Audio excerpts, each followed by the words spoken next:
अपनी शक्ति पहचानिए।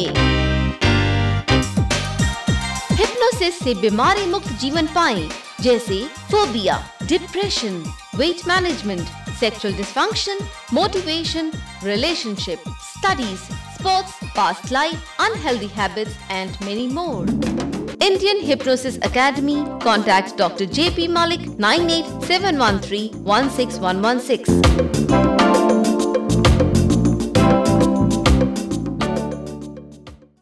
नमस्कार, कार्यक्रम हिप्नोसिस एंड हेल्थ में आप सभी का स्वागत है।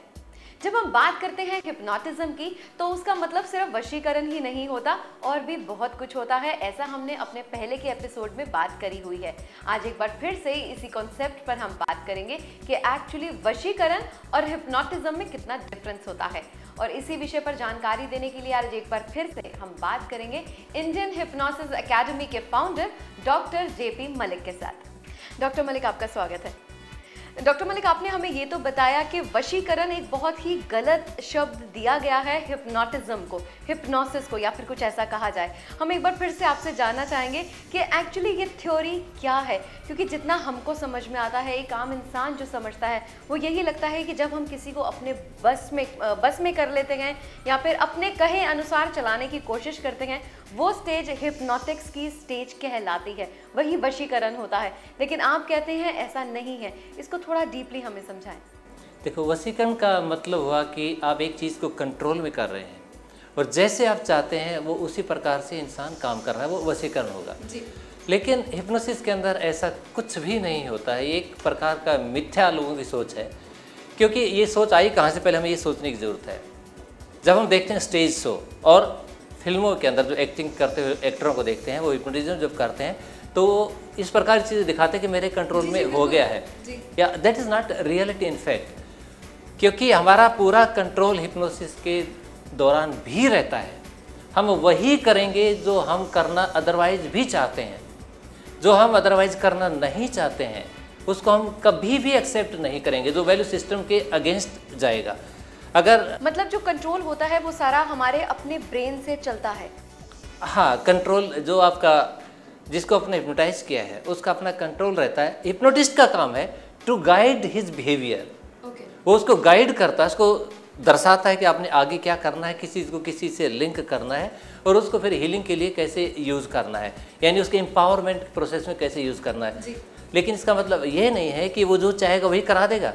जो उसकी वैल्यू से क्लैश करेगा उस चीज़ को कभी भी कोई भी एक्सेप्ट नहीं करेगा और बंदा हिप्नोसिस से बाहर आ जाएगा। He will not remain under hypnotic state. तो ये वशीकरण तो किसी भी रूप में नहीं है जी। लेकिन ऐसा दिखाया जाता है कि पेंडुलम, हम अक्सर जो हमने देखा है हिप्नोटिज्म स्टेज के अंदर, वो यही देखा है कि सामने वाला पेंडुलम यूज़ करता है, सामने वाले की आंखों में आंखें डालकर देखता है और सामने वाला हिप्नोसिस की स्टेज में आ जाता है और उसके बाद वो वही करता है, वही फॉलो करता है जो आप कहते हैं उसे करने के लिए। वो चीज़ क्या है? देखिए, नहीं तो इतनी देर से आप मेरी आंखों में देख रही हैं जी। आपके पास ऐसा कुछ हुआ? जी नहीं, किसी को भी नहीं होता है इनफैक्ट, क्योंकि हम जो स्टेट अवेयरनेस का है उसको जब अल्टर करते हैं, यानी उसको जब चेंज करते हैं, जब उसको हम स्लो डाउन करते हैं, उसके लिए कुछ प्रोसेस चाहिए।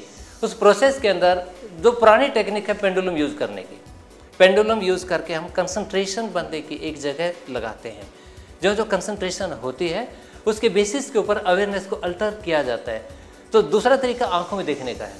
इस प्रकार इसके अनेकों तरीके हैं, बहुत सारे तरीके हैं, सैकड़ों तरीके हैं और हर इंसान इसमें अपना तरीका बना सकता है। अगर समय की बात करें डॉक्टर मलिक, तो कितना समय लगता है किसी भी अपने सामने वाले को इस स्टेज पर लाने के लिए, हिप्नोटाइज करने के लिए? जी। बहुत जल्दी, इंस्टेंटली हिप्नोटाइज हो जाता है।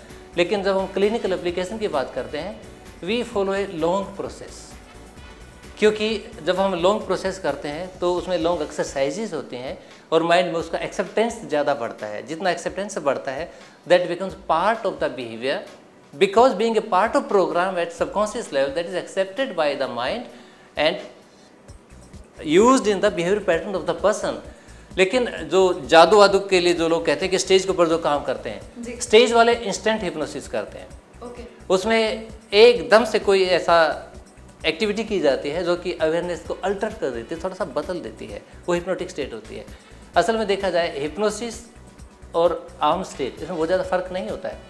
जब भी आप थोड़ा सा कहीं कंसंट्रेट करते हैं, थोड़ा सा कंसंट्रेट करते हैं, आप हिप्नोटिक स्टेट के अंदर होते हैं। जैसे हम एग्जांपल लेते हैं, बच्चे टीवी देख रहे होते हैं जी। बड़े ध्यान से देखते हैं, अगर आप उसे बदलना चाहेंगे तो बच्चे क्या कहते हैं, नहीं नहीं नहीं नहीं नहीं अभी रुकिए, ये देखना है पहले, ये पूरा देख कर ही आपको बदलने देंगे। क्यों? They are being controlled by the monitor of the television, क्योंकि उसमें जो प्रोग्राम चल रहा है उस एक प्रकार से उनकी सजेस्टिबिलिटी को उसने यूज कर लिया और बच्चे उसी के अनुसार उसको। आपका कहने का मतलब है कि ये भी जो चीज हुई है ये कहीं ना कहीं इट्स रिलेटेड समवेयर और the other related to hypnotism only. Definitely. अब अगर इसको दूसरे ढंग से देखा जाए, आपका कोई प्रोग्राम चलता, खास तौर पे कोई पॉपुलर प्रोग्राम है, उसके बीच में जब 2, 4, 5 मिनट या 10 मिनट हो जाते हैं, एक छोटा सा ब्रेक आता है। ब्रेक में आपकी एड्स दी जाते हैं, एडवर्टीजमेंट की एड आती हैं, क्योंकि उस वक्त आपकी अवेयरनेस अल्टर हो चुकी होती है और उसके ऊपर आप ज़्यादा ईजिली एक्सेप्ट करते हैं and you accept that product. तो ऐड भी जब ज़्यादा एप्लीकेबल होती हैं, जबकि थोड़ी कंसंट्रेशन होने के बाद वो दी जाती हैं। ये सिस्टम बिल्कुल सिस्टमेटिकली टीवी फॉलो कर रहा है, सारा मीडिया इसको फॉलो कर रहा है। It is hypnotic method definitely.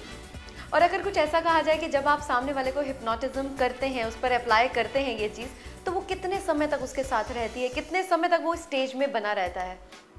इसकी 2 ढंग से मैं इसका जवाब दूंगा। पहली बात तो ये, अगर आप उसे सजेस्ट करते हैं आपने अगले आधे घंटे तक रहना है, 15 मिनट तक रहना है या 20 मिनट तक रहना है, अगर ऐसा कोई आपने सजेशन दिया है तो वो उतने टाइम को फॉलो करता है, उसके बाद ऑटोमेटिकली हिप्नोसिस से बाहर आता है। और दूसरे ढंग से अगर आप उसको छोड़ देते हैं, मान लिया कई बार लोगों के मन में ये रहता है कि वे अगर मैं हिप्नोसिस के अंदर फंस गया तो बाहर कैसे आऊँगा, तो कईयों के मन में ऐसा रहता है। ऐसा फंसने वाली कोई चीज़ होती ही नहीं है।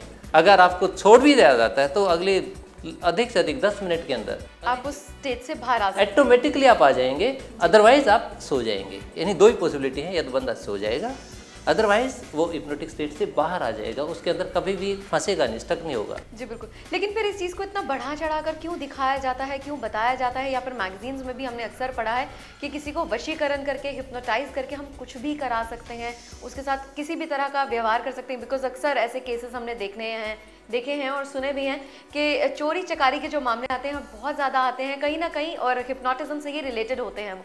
वो सब क्या है? असल में जो आप कह रहे हैं इसको बढ़ा चढ़ा के क्यों दिखाया जाता है, पहले इस बात के ऊपर आते हैं। जो हम मिस्ट्री कोई चीज़ रखी जाती है तो उसमें क्यूरियोसिटी बढ़ती है।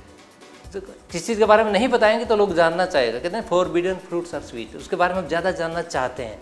तो हमारा कल्चर के अंदर ऐसा रहा गया है कि it was limited to a select group of the people, और ये it was not shared with the masses, कभी भी शेयर नहीं किया गया, but it was used for them. तो लोग क्या समझने लगे कि ये पर्सन है जिससे ब्लेस्ड पर्सन है, इसके अंदर बहुत सारी शक्ति है, ये सबको हील भी कर सकता है, इसके साथ कुछ भी चमत्कार कर सकता है। इस प्रकार की से सोच एक प्रकार से पैदा हुई। दूसरा, इसको कुछ लोगों ने बिजनेस से जोड़ा है, स्टेज से, ज़्यादा पॉपुलर स्टेज की वजह से हिप्नोटिज्म हुआ है। तो स्टेज से जोड़ते हैं तो वो उसकी बारीकी बताने की उनको ज़रूरत नहीं है, क्योंकि it is a trade secret for them, इसलिए वो उसको यूज़ करते हैं। जैसे कि मैं जैसे चाहूँगा वैसे होगा। इनफैक्ट ऐसा नहीं होता है। The participants are also enjoying, वो इंजॉय करने के लिए उस स्टेज के ऊपर जाते हैं, इसलिए वो एक्सेप्ट द सजेशंस।